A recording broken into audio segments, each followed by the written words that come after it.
Hello, good evening everybody. My name is Shubham Jagdish and welcome back to the channel. So I'm back on the channel. थोड़े दिन vacation पर था तो बहुत सारे videos आप तक पहुंच चुके हैं, बहुत सारे वीडियोस अभी आना बाकी हैं।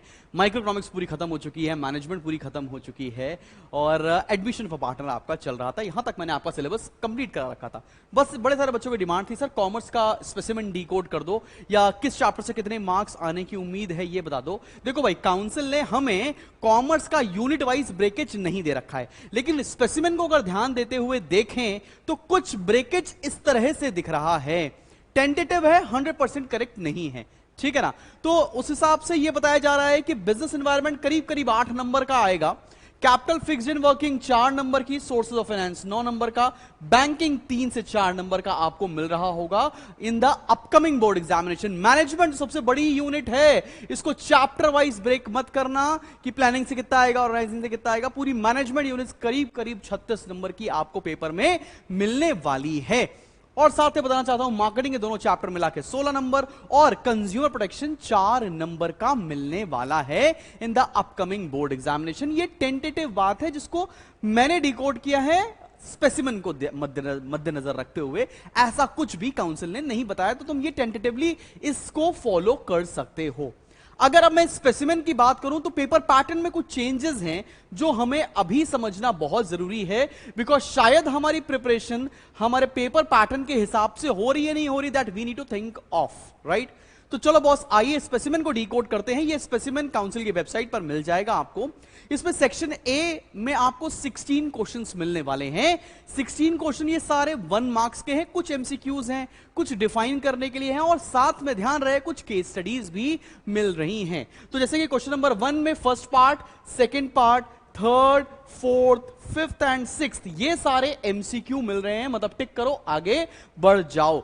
इसके आगे बढ़ते हैं। क्वेश्चन नंबर 7 जो है वो हमारा ट्रू फॉल्स का है। इसमें हमको ट्रू फॉल्स के रीजन नहीं मेंशन करने, सिर्फ ट्रू और फॉल्स के बारे में बताना, तो उसको भी हम एमसीक्यू की कैटेगरी में रख सकते हैं, ठीक है।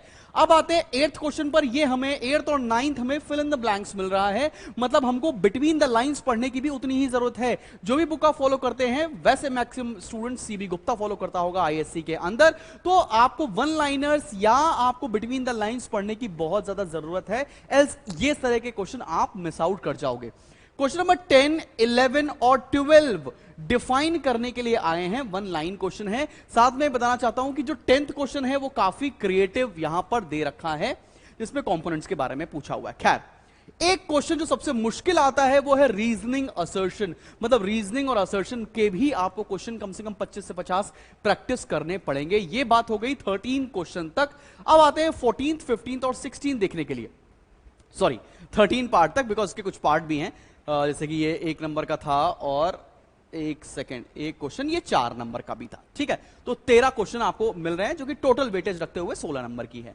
अब आते हैं सेक्शन बी के ऊपर बेटा। सेक्शन बी आपके लिए काफी चैलेंजिंग होने वाला है, पहले ऐसा नहीं हुआ करता था। चैलेंजिंग इसलिए क्योंकि 4-4 नंबर के क्वेश्चन मिलेंगे और 4-4 नंबर के क्वेश्चन आपको पूरी बुक से मिलने वाले हैं। तो पहले क्या होता था ना, कुछ चैप्टर अच्छे से प्रिपेयर कर लिए तो काम बन जाता था, लेकिन नहीं बॉस, अब आप कोई भी चैप्टर में इंटर चैप्टर चॉइस नहीं कर सकते हो, आपको काफी दिल लगा के पढ़ना पड़ रहा होगा। क्वेश्चन नंबर 2 में एक क्वेश्चन प्लानिंग का है, साथ में दूसरा डेलीगेशन का क्वेश्चन डाल दिया, ठीक है ना। तो इसमें चॉइस मिल रही है, मतलब प्लानिंग से एक 4 नंबर का क्वेश्चन मिल गया, फिर फिक्स कैपिटल से आपको एक 4 नंबर का क्वेश्चन मिल गया। लाइक वाइज आप बढ़ते चले, क्वेश्चन नंबर 4 भी 4 नंबर का है, 5 भी 4 मार्क्स, 6 भी 4 मार्क्स और 7 भी 4 मार्क्स। 7 आपका एक kind of a case study question आपको मिल रहा है, मतलब 4 नंबर में भी आपको केस स्टडी मिल रही है, 1 नंबर में भी आपको छोटी केस स्टडी मिल रही है, ठीक है। आगे बढ़ते हैं, क्वेश्चन नंबर 8 पर आते हैं। ये इस तरह का क्वेश्चन पहले नहीं आता था, लास्ट ईयर से ये इंट्रोड्यूस किया गया है। क्वेश्चन नंबर 8 अगर आप देखो तो उसके कई सारे पार्ट्स हैं, कोलैबोरेटिवली ये 4 नंबर का ही क्वेश्चन है, लेकिन ये केस स्टडी एक और है, मतलब 4 नंबर में आपको 2 केस स्टडी पेपर में मिल रही है और ये केस स्टडी जो बन रही है ये कंज्यूमर प्रोटेक्शन से बन रही है, इसलिए मतलब इस साल पूरे चांसेस है कि कंज्यूमर प्रोटेक्शन के चैप्टर से आपको केस स्टडी मिल जाएगी। बढ़ते आगे क्वेश्चन नंबर 9 के ऊपर, ये भी 4 नंबर का क्वेश्चन है, तो सेक्शन बी हमारा खत्म हो रहा है। अब आते हैं सेक्शन सी के ऊपर। हर क्वेश्चन 8 नंबर का और हर क्वेश्चन में 2 क्वेश्चन आ रहे हैं, 5 और 3 का कॉम्बिनेशन के साथ। अब ये काफी डिस्क्रिप्टिव होने वाला है और यहां पर नंबर ऑफ क्वेश्चंस भी तुम्हें ज्यादा अटेम्प्ट करने होंगे, ठीक है। जैसे क्वेश्चन नंबर 10 देख रहे हैं जो सेक्शन सी का पहला क्वेश्चन है, 5,3 का कॉम्बिनेशन रखते हुए मिल रहा है। तो बिजनेस एनवायरनमेंट 5 नंबर का भी क्वेश्चन है और 3 नंबर का यहां पर आपको कंपोनेंट्स का क्वेश्चन मिल रहा है इकोनॉमिक एक्टिविटी का। तो आप ये देख लीजिए भैया, ये चैलेंजिंग होने वाला है बॉस। फिर क्वेश्चन नंबर 11 में आपको चॉइस मिल रही है, 5 और 3 का कॉम्बिनेशन मिल रहा है। एक इक्विटी शेयर का क्वेश्चन है और दूसरा आपको मिल रहा है आपके बैंकिंग चैप्टर से। मजे की बात यह है कि अगला जो चॉइस भी है वो इक्विटी वाले चैप्टर से ही है और अगला भी आपका बैंकिंग चैप्टर से ही है। मतलब आपको जो सोर्सेज ऑफ फाइनेंस का चैप्टर है और बैंकिंग का चैप्टर है, यहां से चॉइसेस मिलेंगी 2 क्वेश्चंस की। ठीक है, क्वेश्चन नंबर 12 जो हमारा है ये भी हमारा काफी डिस्क्रिप्टिव क्वेश्चन मिल रहा है, जो कि मैनेजमेंट चैप्टर नंबर 5 का एक क्वेश्चन है और प्रोडक्ट लाइन के ऊपर भी एक क्वेश्चन और पूछा जा रहा है। आई गेस ऑर्गेनाइजिंग चैप्टर का वो क्वेश्चन है। आते हैं बढ़िया क्वेश्चन पर, क्वेश्चन नंबर 13 जो कि लास्ट क्वेश्चन है, अगेन केस स्टडी।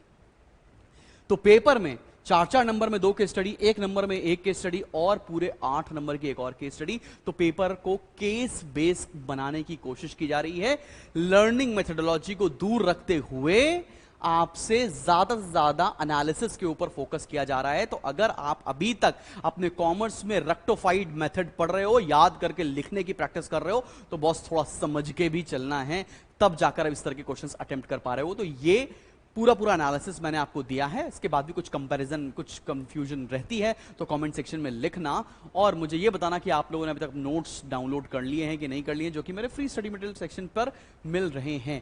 साथ में यहां पर मैं अपने व्हाट्सएप चैनल की लिंक भी छोड़ रहा हूं, जिसको आप ज्वाइन कर सकते हैं, जिसमें हम आपको डे टू डे बहुत सारी एक्टिविटीज करा रहे हैं जो आपके लिए फ्री ऑफ कॉस्ट मिल रही होंगी। तो मिलते हैं आप नेक्स्ट वीडियो के साथ। मैक्रो इकोनॉमिक्स में आप शुरू करने वाला हूं, साथ में अब अकाउंटेंसी के वीडियोस आपको बहुत तेजी से मिलने वाले हैं। कॉमर्स के वीडियोस थोड़ा धीरे धीरे अब पहुंच रहे होंगे आपके पास, बिकॉज मैक्सिमम कॉमर्स का सिलेबस मैंने निपटा दिया है।